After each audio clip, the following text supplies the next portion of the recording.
गीता चौथे अध्याय का 40वां श्लोक आज। अज्ञश्चा श्रद्धानश्च संशयात्मा विनश्यति नायम लोकोस्ति न परो न सुखम संशयात्मनः। भगवान श्री कृष्ण उस पुरुष के विषय में बता रहे हैं जिसके अंदर हमेशा संदेह ही व्याप्त रहता है, जिसकी बुद्धि निश्चयात्मिका बुद्धि नहीं होती है, जो निश्चय नहीं कर पाता है कि यह सही है या यह सही है, यह सही है या गलत है। सही गलत का जो निश्चय ही नहीं कर पाता है, हमेशा संशय में पड़ा रहता है। तो संदेह संशय के अलावा कुछ और बातें कह रहे हैं। अज्ञः च अश्रद्धानः च, यानी कैसा पुरुष? जो अज्ञ हो, अज्ञ जिसे कोई जानकारी न हो, जिसे कोई ज्ञान न हो, जिसे कोई विवेक न हो। अश्रद्धानः जो श्रद्धा से रहित हो, यानी विवेक रहित हो और श्रद्धा रहित हो। तो ऐसा पुरुष जिसके अंदर संदेह बना हुआ हो और संदेह के साथ साथ न तो ज्ञान हो, न तो विवेक हो और न श्रद्धा हो, सही गलत निर्णय करने की कोई शक्ति न हो, वह परिश्रम न किया हो, वह ग्रंथों को पढ़ता न हो, वह अपने अज्ञान को मिटाने की चेष्टा न करता हो। क्योंकि जो मनुष्य अज्ञान को मिटाने की चेष्टा करेगा वह ग्रंथों को, पुस्तकों को हमेशा पढ़ता रहेगा।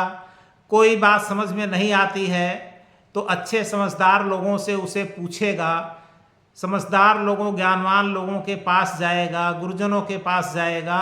कहीं न कहीं जहाँ भी उसे संदेह हुआ, संदेह तो होता ही है, कोई भी मनुष्य जो इस रास्ते पर चलता है उसे संदेह तो होता ही है। लेकिन संदेह होने के पश्चात, संदेह होना बुरी बात नहीं है, बल्कि संदेह होने के पश्चात उस संदेह को दूर न करना, अपने अज्ञान को बनाए रखना, अज्ञान को दूर न करना, तो यह बुरी बात होती है। और अज्ञान को दूर करने के लिए ज्ञान लाना पड़ता है।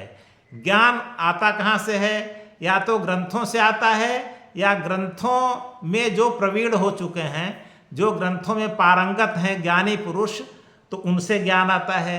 जब ज्ञान आता है तब वो अज्ञ नहीं रह जाता, तब वो विज्ञ हो जाता है, तब वो अश्रद्धानश्च नहीं होता है, बल्कि वो श्रद्धा सहित हो जाता है, श्रद्धा युक्त हो जाता है।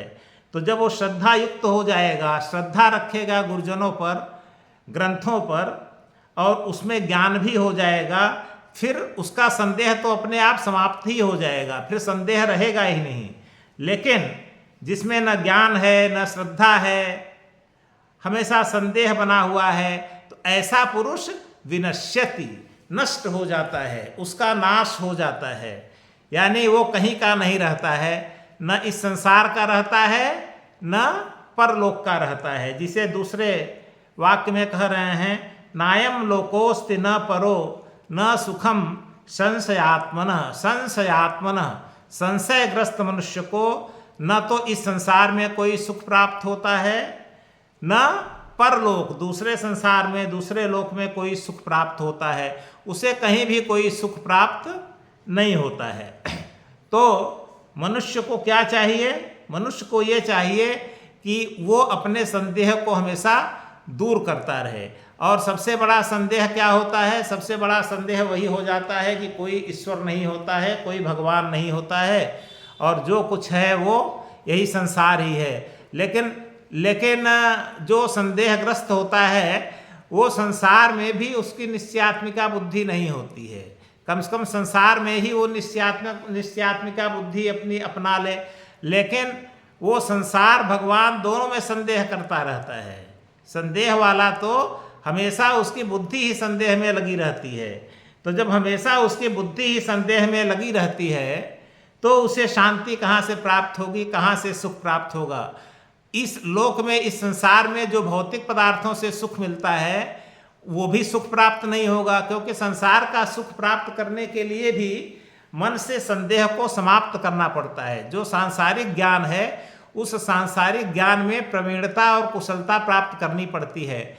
और हम जानते हैं कि सांसारिक ज्ञान में भी प्रवीणता और कुशलता प्राप्त करने के मार्ग में एक जगह नहीं बल्कि अनेक जगह संदेह आता है।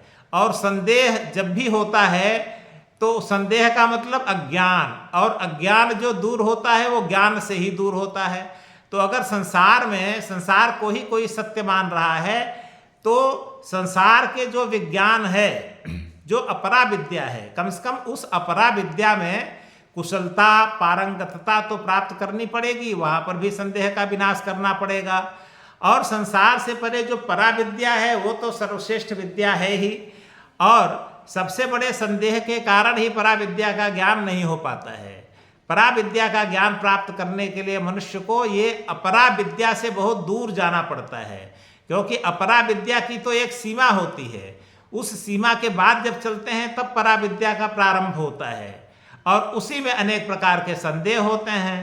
तो जब सारे संदेहों का अंत होता है तब इस संसार में भी सुख प्राप्त होता है, परलोक में भी सुख प्राप्त होता है, ईश्वर की भगवान की प्राप्ति होती है। इसीलिए इस श्लोक में भगवान ने कहा अज्ञश्चा श्रद्धानश्च संशयात्मा विनश्यति नायम लोकोस्ति न परो न सुखम संशयात्मनः।